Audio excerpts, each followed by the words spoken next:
दोस्तों, कहानी तो आपने बहुत पढ़ी और सुनी होगी, लेकिन ये कहानी नहीं है। ये एक बदनसीब माँ बाप की जिंदगानी है, जिसे उनके ही एक लड़के ने बड़ी बेरहमी से तड़प तड़प कर मरने पर मजबूर कर दिया। लेकिन फिर भी वो हमेशा उस कामयाबी और सुख चैन की जिंदगी की दुआ मांगते रहे।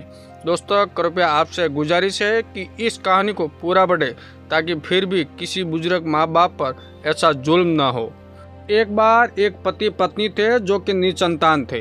उनकी कोई औलाद नहीं थी। उन्होंने अपनी औलाद के लिए बहुत मन्नतें की। फिर उनके घर पर एक पुत्र का जन्म हुआ। उन्होंने बड़ी मुश्किलों से उसका पालन पोषण किया और उसे एक काबिल इंसान बना दिया। उसकी शादी कर दी गई। फिर कुछ समय तक बेटा बहू माँ बाप के साथ रहे।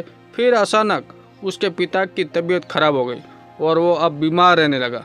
तो बहू ने अब उसको पास रखने से मना कर दिया। बहू ने बेटे पर ऐसा जादू कर दिया कि अब उसने उस घर को छोड़ने का इरादा कर लिया। उन्होंने अपना सारा सामान इकट्ठा किया और चल दिए दोनों घर से। वो बेचारे बूढ़े माँ बाप उस कदमों में गिर गिर कर माफ़ी मांगते रहे, लेकिन उसने एक ना सुनी। माँ ने कहा कि बेटा, तेरा बाप बहुत बीमार है, ऐसे हाल में इसे छोड़कर ना जा। बेटा, हम घर की चौखट पर रह लेंगे, लेकिन हमें छोड़कर ना जा। लेकिन उसे जरा भी रहम न आया और वो अपनी बीवी के साथ उन्हें छोड़कर चला गया। लेकिन इससे भी बड़ा जुल्म उसने इन पर यह कर दिया कि न जाने कब उसने उस मकान को बेच दिया। ये बात उसके माँ बाप को भी पता नहीं चली। कुछ दिनों बाद जब उस मकान का मालिक आया तो उसने उसे घर से बाहर निकाल दिया और जो कुछ उनका सामान था वो भी बाहर फेंक दिया। उसकी माँ ने बहुत विनती की, उनके पति बीमार है, हमें बस इतने से दिन रुक जाने दो जब तक इनकी तबीयत अच्छी हो जाए। लेकिन उसने एक ना सुनी और उन्हें सर्दी के मौसम में ही घर से बाहर निकाल दिया। उसके पति की अब इतनी तबीयत खराब हो गई कि वो अब चल भी नहीं पा रहा था। लेकिन वो जैसे तैसे करके अपने पति को वहाँ से लेकर कॉलोनी से बाहर बने एक चबूतरे पर जाकर बैठ गए। अब उनका वक्त उसी पेड़ के नीचे गुजरने लगा। अगर कभी पड़ोसियों को उन पर रहम आ जाता तब तो एक दो रोटी डाल दिया करते थे, वरना भूखे ही रात गुजार लिया करते थे। कभी कभी पड़ोस के लोग उनकी इस लाचारी का मजाक भी उड़ाते थे। वो उधर उधर से पैसा मांगती थी और उसके लिए दवाइयाँ लाया करती थी। सर्दी ने तेजी से पकड़ ली। अब बेचारी का हाथ तक उसकी देखभाल करती, क्योंकि उसकी तबीयत अब बहुत ज़्यादा खराब होने लगी थी।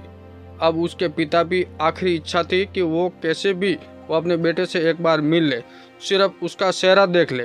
वो अपना बीवी से इस बात की जिद करता था, तो वो बेचारी उसकी खुशी के लिए बाहर जाती जिस रास्ते से उसका बेटा गया था, और वह उस घंटों तक इंतज़ार करती। लेकिन जब वो नहीं आता तो वापस आकर उसकी खुशी के लिए कहती कि मैं बोल आई हूँ और वो आ रहा है, हमें अपने साथ लेकर जाएगा। तो उसको थोड़ी तसल्ली मिलती। इसी तरह अपने बेटे का चेहरा देखने की उम्मीद को लेकर वो इस दुनिया से रुखसत हो गया, पर उसका बेटा नहीं आया। अब बेचारी बुढ़िया अकेली रह गई और अब तो बिल्कुल ही टूट गई, क्योंकि अब किसके सहारे जिंदगी कटे।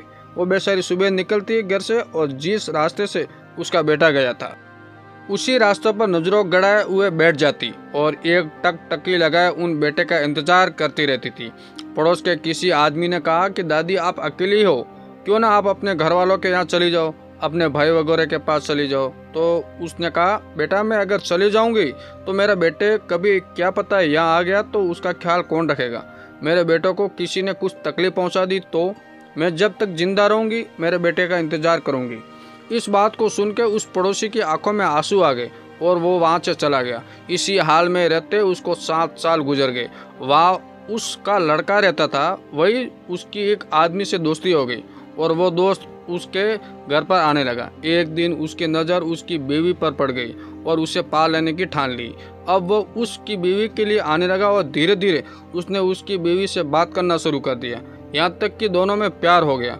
अब जब उसका पति कहीं जाता तो दोनों रंग रैलियां मनाते थे। एक दिन दोनों ने उसे रास्ते से हटाने की ठान ली। फिर जब वो रात को अपने काम से वापस घर आ रहा था तो उसका वो दोस्त और उसके साथ 5-6 गुंडे ने उसे एक जंगल में घेर लिया। तो उसने कहा कि तू तो मेरा दोस्त है और तू ये क्या कर रहा है। तो उसने कहा कि मैं तेरी बीवी से प्यार करता हूँ। और वो मुझे इस बात को सुनकर उन्हें बहुत गुस्सा आया। उसने कहा कि ऐसा नहीं हो सकता, तो उसकी बीवी भी जो उनके साथ ही छुपी बैठी थी बाहर आई और कहा कि ये सच है और आज तुझे हम रास्ते से हटा देंगे। इतना कहकर उसने उन गुंडों को उसे मारने का हुक्म दे दिया।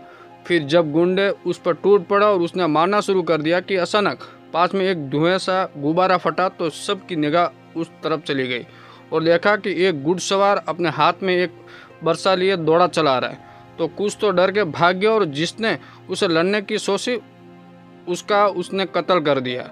उन गुंडों ने उसके बेटों को ऐसी हालत कर दी कि वो मुश्किल से खड़ा हो पा रहा था। जब वो घुड़सवार वापस जाने लगा तो उसने पूछा कि खुदा के लिए इतना बता दो कि आप कौन हो। तो उसने कहा कि मैं वो दुआ हूँ जो तेरे इतने जुल्म के बावजूद भी तेरी माँ तेरे लिए करती है। अपने माँ बाप को मरने के लिए छोड़कर जाने वाली तेरी हिफाजत के लिए आज भी दो बूढ़े हाथ खुदा के सामने उठते हैं। आज भी तेरी जिंदगी खुशियाँ के लिए कोई दुआ करता है। जिस माँ बाप को तू छोड़कर आ गया वो आज भी तुझे मिलने के लिए तड़पते हैं। इतना कहकर वो गायब हो गया और बेटा अपने बीते हुए कल को याद करके रोने लगा। उसे अपने माँ बाप याद आने लगे। वो अपने किए पर बहुत पछताने लगा। अब उसे अपनी माँ बाप याद आने लगे और रोता हुआ चिल्लाता हुआ अपने घर की तरफ दौड़ा। दिल में ये ख्याल आ रहा था कि मैंने तो उस मकान को बेच दिया था, अब कहाँ होंगे पता नहीं, लेकिन मैं उनको देखकर और मनाकर मानूंगा, चाहे मुझे जा ही क्यों ना देखना पड़ जाए। वो ऐसे सोचता हुआ रोता हुआ दौड़ा चला जा रहा था। जब वो अपने बस्ती में पहुंचा तो उसने देखा कि एक बूढ़ी औरत, बिखरे बालों वाली, फटे और गंदे कपड़ों वाली औरत एक चबूतरे पर बैठी हुई थी और वो अपने हाथों को ऊपर उठाकर कुछ दुआ मांग रही थी। उसने उस हाल से उस औरत को नहीं पहचाना, लेकिन जब वो दुआओं के बार बार अपने लड़के का नाम ले रही थी तो वो उसे पहचान गया और उसने बड़ी ही मीठी आवाज़ में कहा, माँ। वो औरत एकदम हड़बड़ा गई और जहाँ से आवाज़ आई थी उधर की तरफ देखा तो उस लड़के का वहाँ खड़ा हुआ था।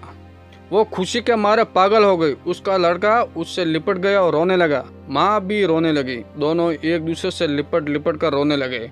उनकी आवाज़ सुनकर मॉल वाले जाग आए तो वो सब देखते हैं कि उस औरत का बेटा वहाँ आया। बस्ती वाले उन्हें तरह रोता देखकर, अपने प्यार को देखकर उनकी भी आंखों में आंसू आ गए। फिर उसने लड़के ने पूछा, माँ पिताजी कहाँ हैं? तो वो चुप रही। उसने फिर पूछा, उसने कुछ जवाब नहीं दिया। उसके बार बार पूछने से एक बस्ती वाला बोला, मर गया तेरा बाप, तेरा इंतजार करते करते। तूने भरी सर्दी में उन्हें यह घर बेचकर बाहर निकलवा दिया। बीमार तो था ही, कुछ बेचारा सर्दी से मर गया, लेकिन उसने तेरा नाम लेना ही छोड़ा। मरते वक्त भी तुझे मिलने की इच्छा जाहिर कर रहा था। बेचारा बहुत बुरी मौत मरा। खुदा तेरे जैसा संतान जो जानवरों को भी ना दे। तूने अपने माँ बाप को कितना सताया, फिर भी ये तेरे माँ बाप हमेशा तेरी कामयाबी की दुआ करते रहे।